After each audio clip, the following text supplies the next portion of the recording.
মহাভারত নিয়ে যখনই কথা বলা হয় তখন মূলত দুই ধরনের মানুষদের দেখা যায়, কেউ বিশ্বাস করেন আবার কেউ করেন না। এইভাবে যে মহাভারত তো কেবল এক মাইথোলজি ছিল, নাকি এই যুদ্ধ সত্যিই ভারতে হয়েছিল, হবে কোনো কাহিনী যেগুলি আমাদের দিদা ঠাকুমা কেবল আমাদের মনোরঞ্জনের জন্যই আমাদেরকে বলতো।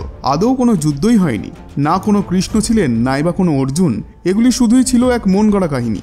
এখন আপনি একবার ভাবুন, এত বড় একটি কাহিনী, তাও এক মিথ্যা কাহিনী শুধুমাত্র এমনি এমনি লোকে বানিয়ে ফেললো। এটি কি কখনো সম্ভব? আজকের এই ভিডিওতে আমরা জানবো আমাদের ইতিহাস মহাভারতকে নিয়ে। আর সত্যিই যদি মহাভারত হয়ে থাকে তাহলে বর্তমান সময় তার কি কানেকশন রয়েছে, কি প্রমাণ রয়েছে, জানবো আজকের এই ভিডিওতে। আপনাদের কাছে অনুরোধ করব ভিডিওটিকে লাইক করে কমেন্টে অবশ্যই লিখুন জয় শ্রীকৃষ্ণ। আমি জানি এই টপিকে আপনি অনেক ভিডিও দেখে ফেলেছেন, অনেক নিউজ আর্টিকেলও পড়ে ফেলেছেন, কিন্তু হয়তো এই ইনফরমেশনটি আপনার জানা নেই। রবার্ট ওপেনহাইমারকে পরমাণু বোমের জনক মানা হয়। রিসেন্টলি তাকে নিয়ে একটি সিনেমাও বেরিয়েছে। কিন্তু তিনি পরমাণু বোম নিয়ে যখন রিসার্চ করছিলেন তখন তিনি ভারতে 1 বছর থাকেন। সেখানে মহাভারতে বর্ণিত পরমাণু বোম অর্থাৎ ব্রহ্মাস্ত্রের ওপর কমপ্লিট রিসার্চ তিনি করেছিলেন। এমনকি তিনি মহাভারতের প্রকৃত সংস্করণ পড়ার জন্য সংস্কৃত ভাষাও শিখেছিলেন। আর এটি কোনো মন গড়া কাহিনী নয়, তিনি সত্যি এমনটা করেছিলেন। সত্যি যদি মহাভারত একটি কল্পনা মাত্র হয় তাহলে ইন্টারন্যাশনালি এত ফেমাস সায়েন্টিস্ট কেন এত রিসার্চ করলেন? আর তিনি তার পরমাণু বোমার এই মিশনের নাম দেন ট্রিনিটি। আর ট্রিনিটি কথার অর্থ হলো ত্রিদেব, ব্রহ্মা, বিষ্ণু এবং মহেশ। যখন তারা পরমাণু বোমা বানান এবং তার পরীক্ষা করেন তখন সেই দৃশ্য হুবহু তেমন ছিল যেমনটা মহাভারতে বর্ণনা দেওয়া হয়েছে। মহাভারতে শ্রীকৃষ্ণের পর যদি কাউকে নিয়ে সবথেকে বেশি চর্চা করা হয় তাহলে তিনি হলেন অর্জুন। এবং কেউ মহাভারতকে মানুক বা না মানুক, তারা অর্জুনের চক্রকে নিয়ে তো অবশ্যই শুনেছেন।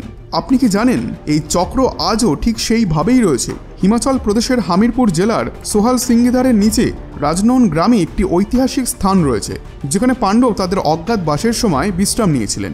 আর বলা হয় এখানেই নাকি চক্রব্যূহ বানানোর জ্ঞান প্রাপ্ত করেন অর্জুন। এবং অর্জুন যখন এই চক্রব্যূহ বানানো শিখে যান তখন সেটির একটি চিত্র পাথরের ওপর তিনি এঁকেছিলেন, যেমনভাবে পাথরের ওপর কার্ভিং করা হয়। আর আশ্চর্যের বিষয় হলো এটি আজও এক্সিস্ট করে।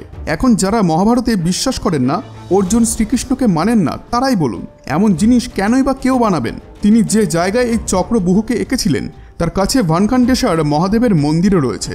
আপনি আজও যদি এখানে কোনোদিনও যান তাহলে চক্রব্যূহের খোদাই করার আকৃতি সেখানে আজও দেখতে পাবেন। আমরা জানি মহাভারতের যুদ্ধ কুরুক্ষেত্রে হয়েছিল এবং এই কুরুক্ষেত্রের ময়দান আজও হরিয়ানা রাজ্যে রয়েছে। বলা হয় সেখানকার মাটি লাল, আর তার পেছনে প্রধান কারণ মহাভারতের যুদ্ধ ছিল। যুদ্ধে যে সৈনিকদের বলির জন্য রক্তপাত হয়েছিল তার কারণে সেখানকার মাটি লাল হয়ে যায়। এই বিষয়টি আপনি মানুন বা না মানুন, কিন্তু কুরুক্ষেত্র সত্যি সত্যি এক্সিস্ট করে।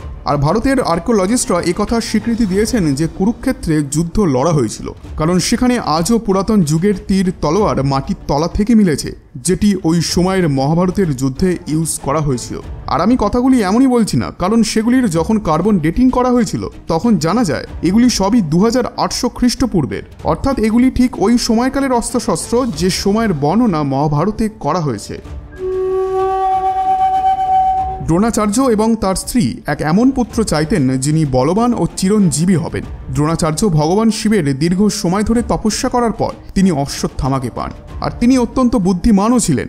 ছোটবেলা থেকেই অশ্বত্থামার মাথার ওপর একটি মণি ছিল, যার কারণে কেউই তাকে হারাতে পারত না। আর মহাভারতের এত সময় পার হয়ে যাওয়ার পরেও অশ্বত্থামাকে দেখতে পাওয়ার অনেক ঘটনা সামনে উঠে আসে। বলা হয় তিনি আজও এই পৃথিবীতেই রয়েছেন। আর আপনি যদি সেই ইতিহাস জেনে থাকেন যেগুলিকে আমাদের কখনোই জানতে দেওয়া হয়নি, তাহলে আপনি নিশ্চয়ই একথা জানবেন যে অশ্বত্থামা স্বয়ং পৃথ্বীরাজ চৌহানকে শব্দবেদিক বাণ চালানো শিখিয়েছিলেন। এবং আজও এক এমন শিব মন্দির রয়েছে যেখানে অশ্বত্থামা রোজ আসেন ফুল দিতে। অর্থাৎ এত বছর কেটে যাওয়ার পরেও মহাভারতের প্রভাব দেখতে পাওয়া যাচ্ছে। অর্থাৎ এটি কোনো সাধারণ ঘটনা তো হতেই পারে না। আর এবার জানবো মহাভারত ঘটার সবথেকে বড় প্রমাণ। আপনি যদি কখনো ভাগবত গীতা পড়েন তাহলে খুব ভালো করে জানবেন যে গীতাতে লেখা যে কোনো শ্লোক বা বচন কোনো সাধারণ মানুষের পক্ষে লেখা সম্ভবই নয়। আর আপনারা তো জানেনই যে গীতার বচন শ্রীকৃষ্ণ অর্জুনকে মহাভারতের যুদ্ধক্ষেত্রে শুনিয়েছিলেন। অর্থাৎ যদি গীতা এক্সিস্ট করে তাহলে অবশ্যই ভগবান শ্রীকৃষ্ণও ছিলেন। আর ভগবান শ্রীকৃষ্ণ থাকলে অর্জুনও থাকবেন, অর্জুন থাকলে হস্তিনাপুর থাকবে, আর হস্তিনাপুর থাকলে মহাভারতের যুদ্ধও হবে।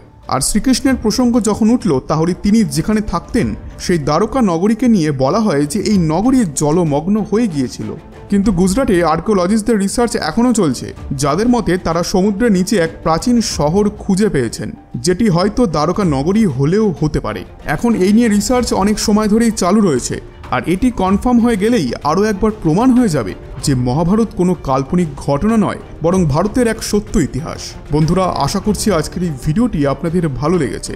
ভিডিওটি ভালো লেগে থাকলে ভিডিওটিতে একটি লাইক এবং চ্যানেলটিকে অবশ্যই সাবস্ক্রাইব করে নিন এরকম ইনফরমেটিভ ভিডিও রেগুলার পাওয়ার জন্য। ধন্যবাদ।